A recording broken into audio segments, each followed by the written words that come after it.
अवधूत चिंतन श्री गुरुदेव दत्त श्री स्वामी समर्थ महाराज की जय। स्वामी दत्त सेवा या चॅनलवर तुम्हा सर्वांचे खूप खूप स्वागत।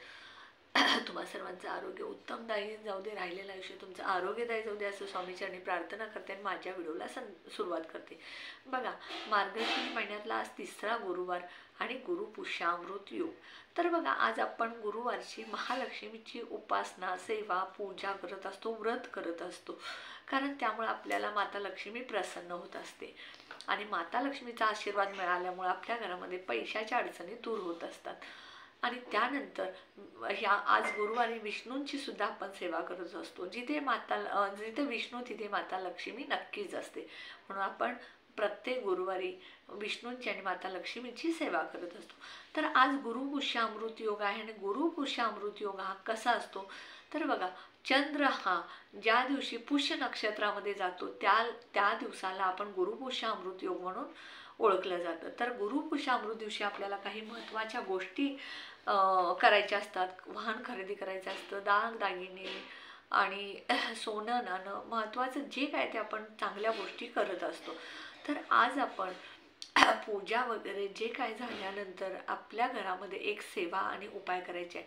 कुठलीही कठीणातील कठीण आपल्या मनातील इच्छा पूर्ण होण्यासाठी आपल्याला आज एक सेवा करायची आणि दुसरी सेवा जी आहे ती घरातील भांडणं, मुलांचा चिडचिडपणा, मुलांचा हट्टीपणा, घरातले आजारपण, घरातली गरिबी दूर करण्यासाठी करायचे। तर हे दोन उपाय आज तुम्ही आवर्जून संध्याकाळी करा आणि हे उपाय केल्यानंतर तुम्हाला नक्की त्याचा फायदा होईल, फरक पडेल। फक्त हे उपाय करत असताना कर्म आणि कष्ट चांगले ठेवा। तर काय करायचं बघा, पहिल्यांदा तुम्ही पहिली जी गोष्ट करायची ती इच्छापूर्तीसाठी करायची। त्यासाठी तुम्हाला काय साहित्य लागणार आहे तर एक पांढरा शुभ्र कोरा कागद, अष्टगंध, काचेची बॉटल आणि कुंकू, हे सर्व साहित्य देवघरामध्ये घेऊन बसायचं आणि त्यानंतर अष्टगंध ओला करायचा।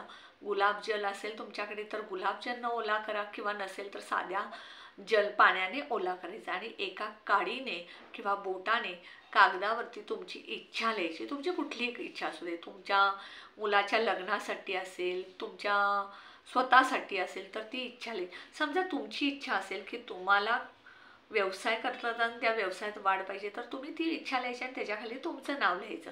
समजा मुलाच्या नोकरीसाठी असेल, मुलांच्या शिक्षणासाठी असेल तर ती इच्छा लिहायची आणि त्यांचं नाव त्यावर खाली लिहायचं आणि हा कागद तुम्ही घडी घालायचा आणि त्या बॉटलमध्ये घालायचा आणि त्या बॉटलला झाकण ठेवायचं, लावायचं आणि ती बॉटल आपल्या उजव्या हातामध्ये घ्यायची, त्यावरती कुंकू घालायचं, अगरबत्ती, धूप, दीप ओवाळायचं आणि त्यानंतर तुम्ही 108 वेळा लक्ष्मी मातेचा मंत्र म्हणायचा। तो मंत्र मी डिस्क्रिप्शन बॉक्समध्ये दिलेला आहे, तो तुम्ही आवर्जून बघा। मी ते सांगते, ओम ह्रीं श्रीं महालक्ष्मी भयो नमः, ओम ह्रीं श्रीं महालक्ष्मी भयो नमः, हे 108 वेळा मंत्र म्हणायचा आणि त्यानंतर तुम्ही ही बॉटल घराच्या बाहेर घेऊन जायचं आणि घराच्या उत्तर दिशेला एखाद्या झाडाखाली, मातीखाली गाडायची किंवा जर ईशान्य कोपऱ्यात जरी तुम्ही गाडली तरी चालेल।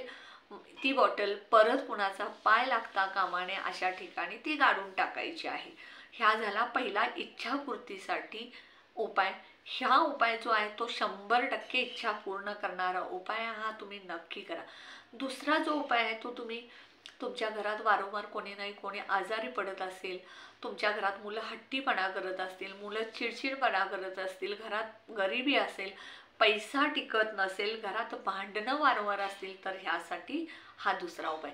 तर काय करायचं बघा, 7 लाल मिरच्या देठासह न तुटलेल्या मोडलेल्या अखंड मिरच्या देठासह घ्यायच्या, खडे मीठ थोडं घ्यायचं आणि हे उजव्या हातामध्ये घ्यायचं आणि प्रत्येकावरून 7 वेळा उतरायचं आणि त्यानंतर ते चौकटीवरून सुद्धा आपल्या मुख्य दरवाजावरून 7 वेळा उतरायचं आणि दक्षिण दिशेला घराच्या बाहेर फेकून यायचं। हे फेकून आल्यानंतर मागे न बघता घरात यायचं, घराच्या बाहेर आल्यानंतर हातपाय धुवायचे आणि घरात प्रवेश करायचा आणि देवघराजवळ येऊन देवांना नमस्कार करायचा। त्यामुळे तुमच्या घरातली भांडणं दूर होतील, तुम्हाला लागलेली वाईट नजर, शत्रुपीडा किंवा अजून काय वाईट शक्ती असतील त्या सगळ्या निघून जातील। तर हे 2 उपाय तुम्ही आवर्जून आज सायंकाळी करा आणि तुमच्यात झालेला बदल तुम्ही स्वतः बघा.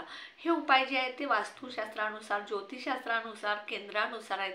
हे उपाय अंधश्रद्धा म्हणून तुम्ही करू नका, तर मनापासून करा. मी सांगितलेले उपाय तुम्ही शेअर करा, कुणाला नाही कुणाला उपयोग येतील, कुणाची नाही कुणाची अडचण दूर होईल.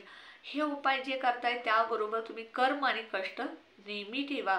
कर्म जे आहेत, जे कष्ट आहेत त्याच्या जोडीला हे उपाय करायचे. त्यामुळे आपल्या घरातील अडचणी, आपल्या घरात जे काय दोष असतील ते निघून जातील. आणि इच्छापूर्तीसाठी तुम्हाला जो मी उपाय सांगितला तो 100% करा. तुमच्या 1000% इच्छा पूर्ण होतील. पण हा उपाय केल्यानंतर लगेच आजच्या आज होईल असं नाही, तर 2 दिवस, 4 दिवस, 8 दिवस फरक पडेल. 100चे 200 रुपये, 200चे 400 रुपये येत तुमची प्रगती होईल आणि तुमची इच्छा 100% पूर्ण होतील. तर ह्या ज्या मी सेवा सांगितल्यात त्या तुम्ही आवर्जून करा. माझ्या व्हिडिओला जास्तीत जास्त लाईक करा, जास्तीत जास्त सबस्क्राईब करा, बेल आयकॉनची घंटी दाबा, ऑल बटनला क्लिक करा, कमेंट करा. श्री स्वामी समर्थ.